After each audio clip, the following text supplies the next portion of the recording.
बिस्मिल्लाहिर्रहमानिर्रहीम रब्बिश्रह ली सदरी व यस्सिर ली अमरी वहलुल उक़दतम मिन लिसानी यफ़क़हू क़ौली। अच्छा, आज का जो वो हमारा क्वेश्चन है वो है डंस लैंग्वेज, डिक्शन, वर्सिफिकेशन या more varied range of feeling. Donne का अगर पोइटिक स्टाइल आता है, उसकी लैंग्वेज पे कोई क्वेश्चन आता है, उसकी पोएम्स, उसकी वर्सिफिकेशन, वर्सिफाई करना, पोएम फॉर्म में लिखना, ठीक है, वर्स फॉर्म में लिखना। इसी तरह more varied range of feelings, emotions कितने ज्यादा थे उसकी पोइट्री में, ये हमने बताना है। Dunn contribution to English poetic diction and versification is remarkable. He imparted the energy and vigor. Before Dunn, English language became weak because it lost its touch with the language of everyday life. But Dunn revitalized and invigorated it by making it flexible and modern. In this way, his contribution is like the contribution of Dryden, Wordsworth, and T.S. Eliot. अब यहाँ पे देखें कि वो impart करता है energy और vigour अपनी पोएम्स के अंदर। उसकी जो लैंग्वेज है वो और ज़्यादा भी वीक हो जाती है क्योंकि वो लॉस्ट कर देती है its touch with language of everyday life. But Donne revitalize and invigorated it by making it flexible and modern. लेकिन डन जो है वो उसको रिवाइटलाइज करता है और इनविगरेटेड करता है बाय मेकिंग इट फ्लेक्सिबल, उसको फ्लेक्सिबल बनाता है और उसको फिर मॉडर्न भी बनाता है। इस लिहाज से अगर देखा जाए तो उसकी कंट्रीब्यूशन बिल्कुल ऐसी है जैसे कि ड्राइडन की है, वर्ड्सवर्थ की और टी.एस. एलियट की इन वर्सिफिकेशन है। Donne had an individual and unique technique, his style and poetic diction is unconventional. ठीक है, वो अनट्रेडिशनल वे में, यानी कि ट्रेडिशनल वे में नहीं लिखता बल्कि वो अनकन्वेंशनल वे में लिखता है। His poems are like voyages of discovery, exploration, life, love and spirit. तो उसकी पोएम्स क्या हैं?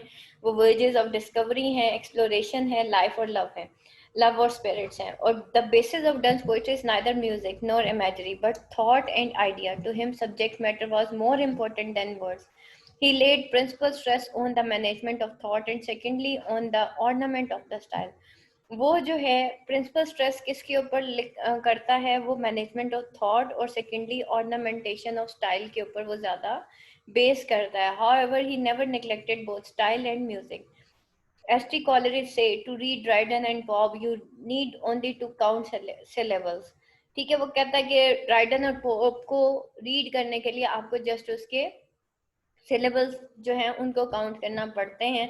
But to read Donne you must measure time and discover time of each word by sense of passion.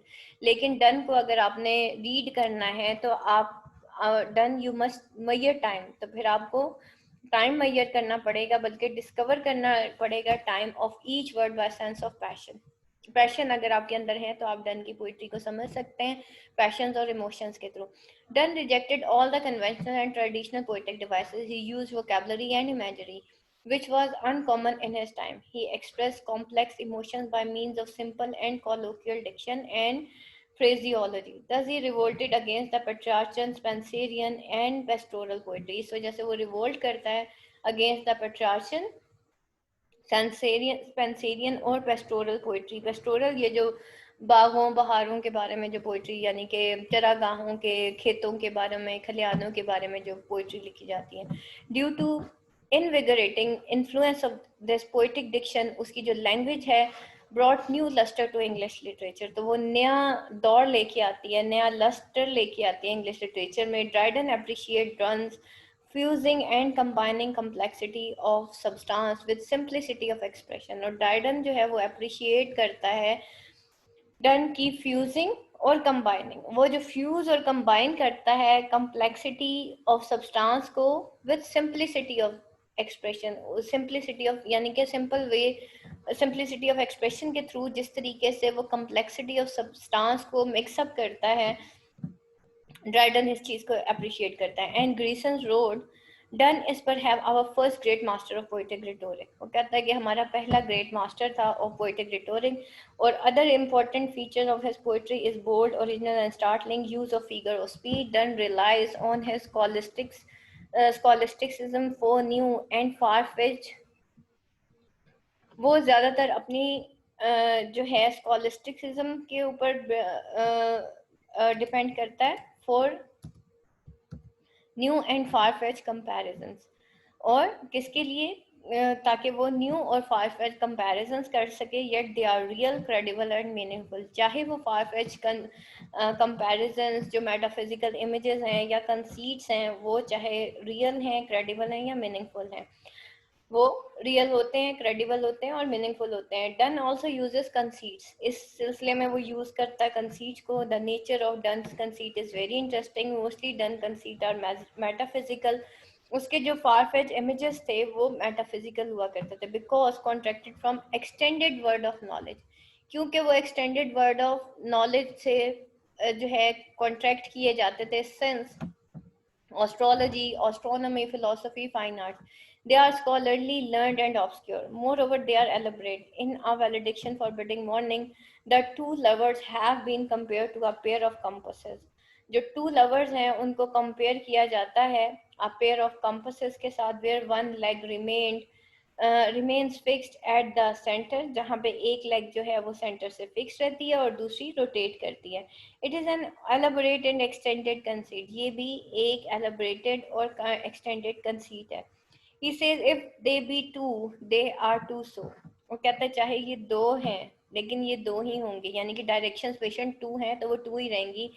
As stiff twin compass are two, जैसे कि stiff twin compass जो होती हैं उसकी टू डायरेक्शंस होती हैं। Thy soul the fix foot, तुम्हारी जो सोल है वो फिक्स फुट है जो कि एक कंपस की होती है। मेक नो शो, जो कि कुछ शो नहीं करती। To move but doth hit the other do, लेकिन दूसरी वाली जो है वो मूव करती है और उसके हिसाब से वो जो फिक्स्ड फुट होता है वो भी उसी के हिसाब से मूव करता चला जाता है।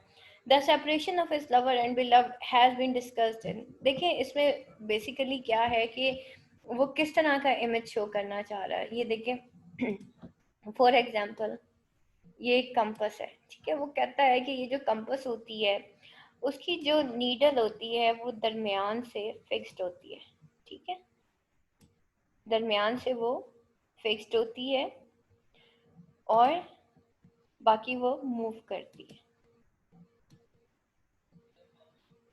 ठीक है।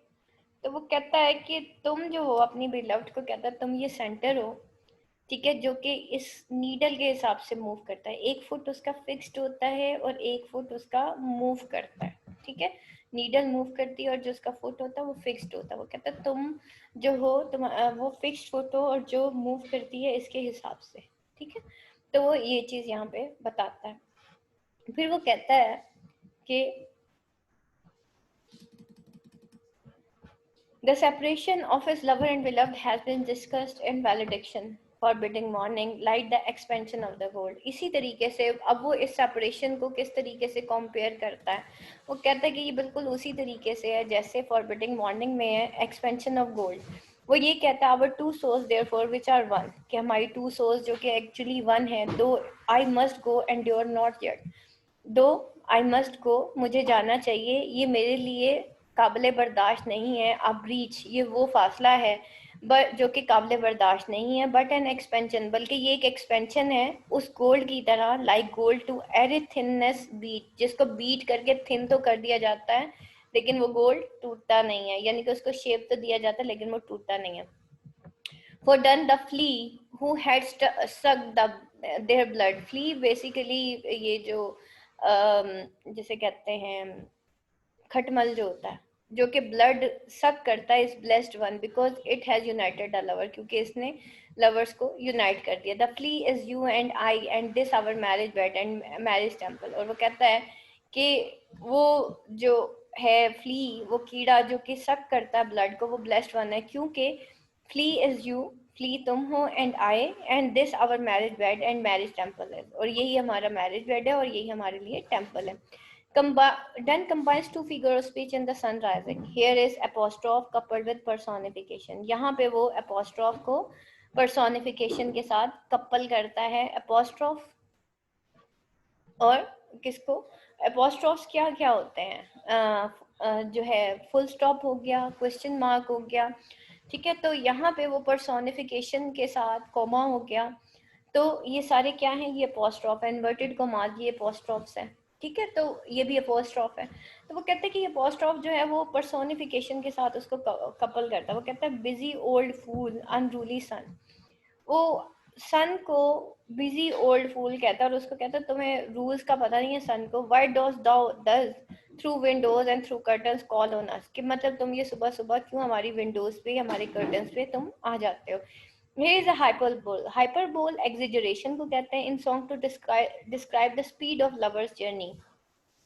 यहाँ पे वो कहता है, अब वो हाइपरबोलिक एग्जेजरेशन यूज करता है इस सॉन्ग में ताकि वो स्पीड ऑफ लवर्स जर्नी को शो कर सके। वो कहता है yester night the sun went hence, कि यस्टर नाइट सूरज जो है वो गरूब हो चुका था and yet is here today, और आज वो इधर फिर दोबारा से आ गया।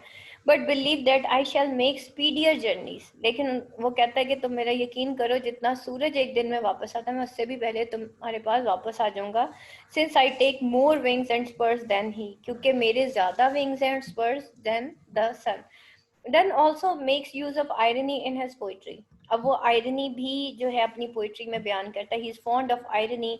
इन a song go and catch a falling star he says that a true and fair women is impossible in a world. अब वो जो है फॉन्ड ऑफ आयरनी, आयरनी क्या होती है, हम एक्सपेक्ट कुछ करें और हो कुछ हो जाए। He says yet she will be false ere I come to two or three। ठीक है, वो I come to two or three। ठीक है, वो कहता है,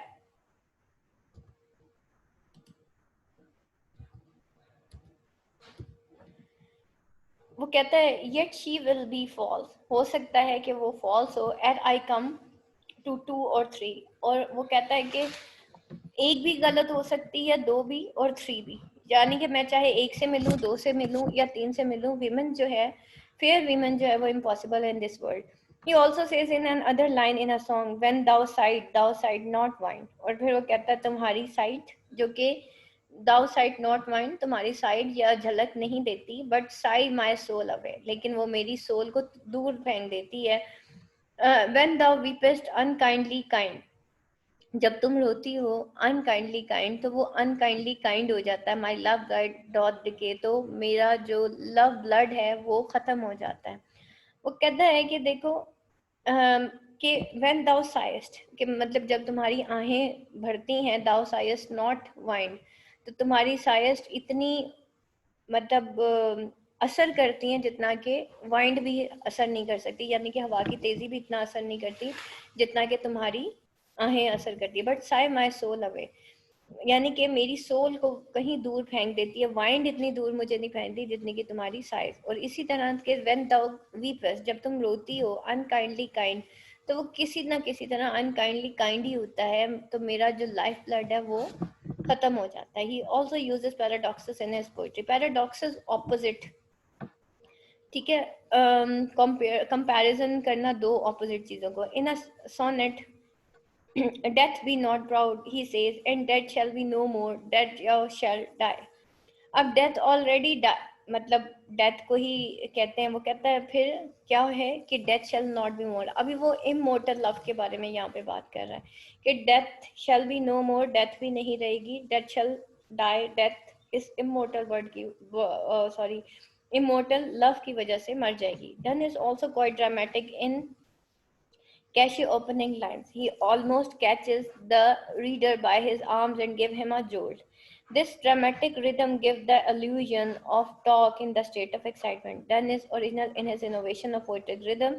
As Ligius assert, Donne is perhaps the most singular of English poets. In the end, we can say that Donne disregarded the simple rhythms of the Elizabethan age and introduced complicated rhythm pattern in order to convey the intellects, gymnastics and metaphysical conceit। और in the end हम ये कह सकते हैं कि Donne disregard करता है simple rhythm of Elizabethan age को, इंट्रोड्यूस करता है complicated rhythm pattern in order to convey the intellect, gymnastics, or metaphysical conceits को। Donne has made remarkable contribution to English poetic diction and versification.